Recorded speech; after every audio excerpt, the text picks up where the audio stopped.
नमो अरहन्ताणं नमो अरहन्ताणं नमो अरहन्ताणं नमो अरहन्ताणं नमो अरहन्ताणं नमो अरहन्ताणं।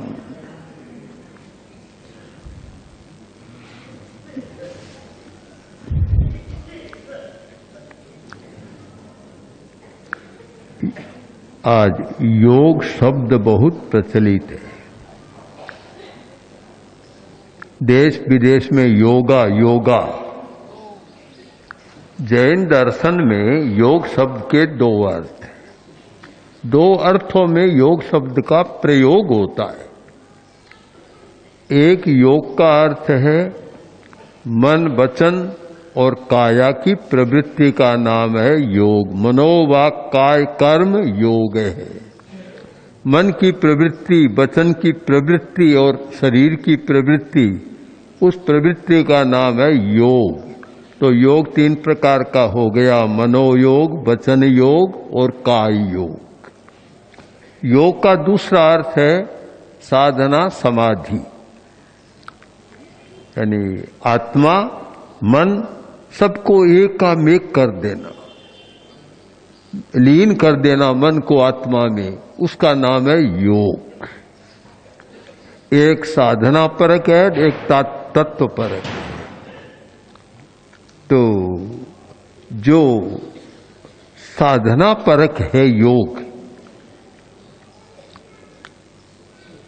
उसका उपयोग मन वचन और शरीर को शुद्ध रखने के लिए होता है। शरीर है और शरीर में व्याधियां होती है, रोग उत्पन्न होते हैं, और जब रोग होते हैं तो चिकित्सा भी होती है और दवाइयां भी ली जाती है। पूज्य गुरुदेव ने कितनी बार कहा, अब कोई गिनना तो नहीं की, किंतु अनेक अनेक बार जब भी कोई साधु साध्वी दवा लेता तो गुरुदेव कहते कि शरीर में बीमारी है, दवा लेनी जरूरी है, तुम दवा लोगे, किंतु साथ साथ आध्यात्मिक चिकित्सा भी करो।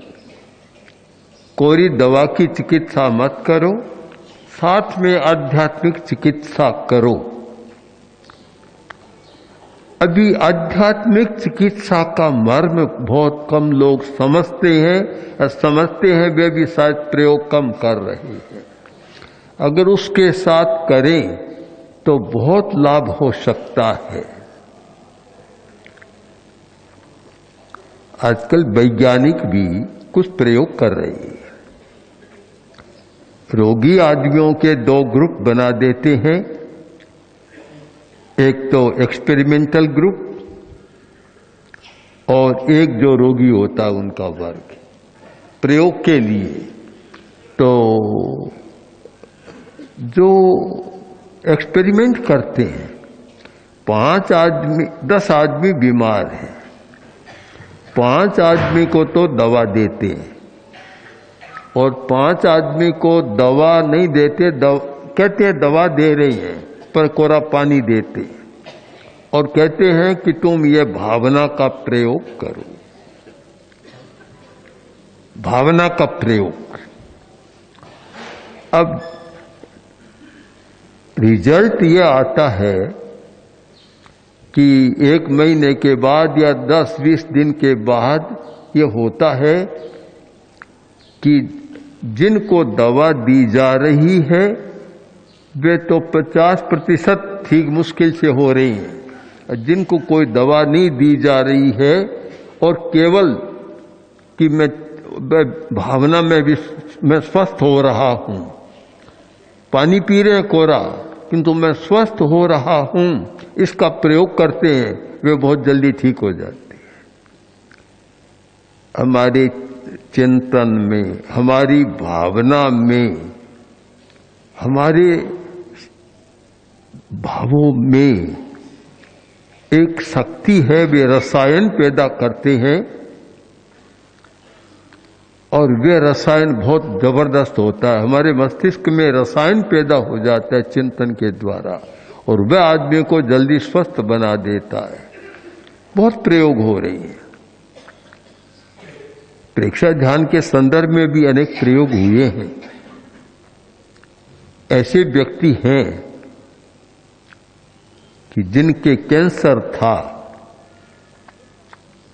भावना के ये सारे प्रयोग किए, आज वे बिल्कुल स्वस्थ और बहुत अच्छा काम कर रहा है।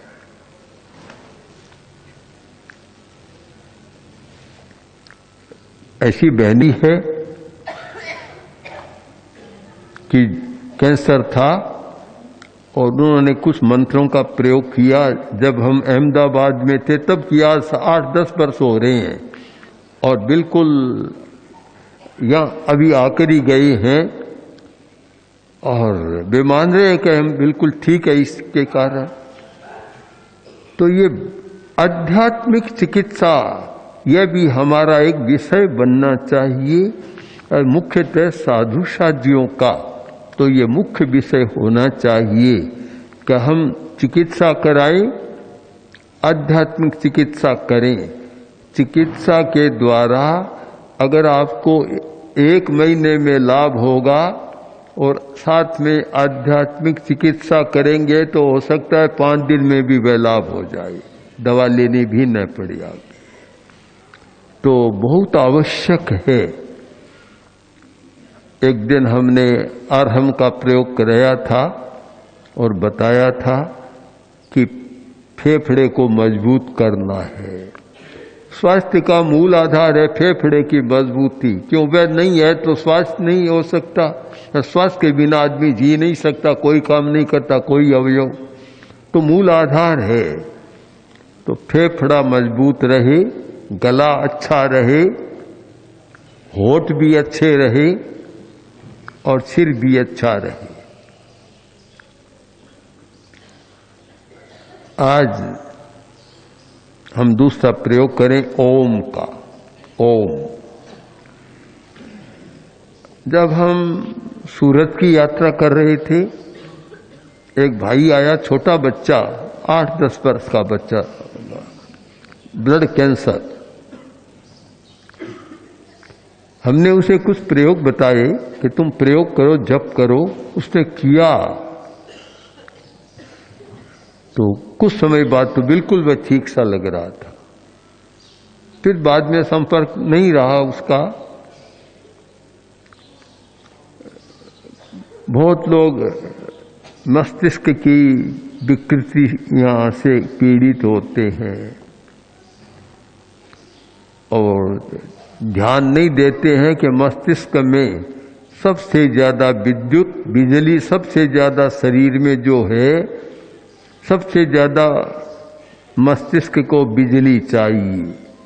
सारी बिजली का कम से कम 20% भाग तो मस्तिष्क को चाहिए, और मस्तिष्क को और भी बहुत कुछ चाहिए। वह मिलता नहीं है तो मस्तिष्क भी कमजोर होता है, स्मृतियां भी कमजोर हो जाती है। तो हम मस्तिष्क को शक्तिशाली बनाने के लिए नाभि से लेकर, तेजस केंद्र से लेकर और मस्तिष्क तक एक ऐसे प्रकंपनों का प्रयोग करें जिससे ये सब स्वस्थ रहे, शक्तिशाली रहे, न हमारा काम ठीक हो। अनेक लोगों को देखा कि नाक से खून है, फलाना है, ये वे है, सारा है, मिर्गी आती है। ठीक ओम का प्रयोग किया और वे अपने आप को स्वस्थ अनुभव करते।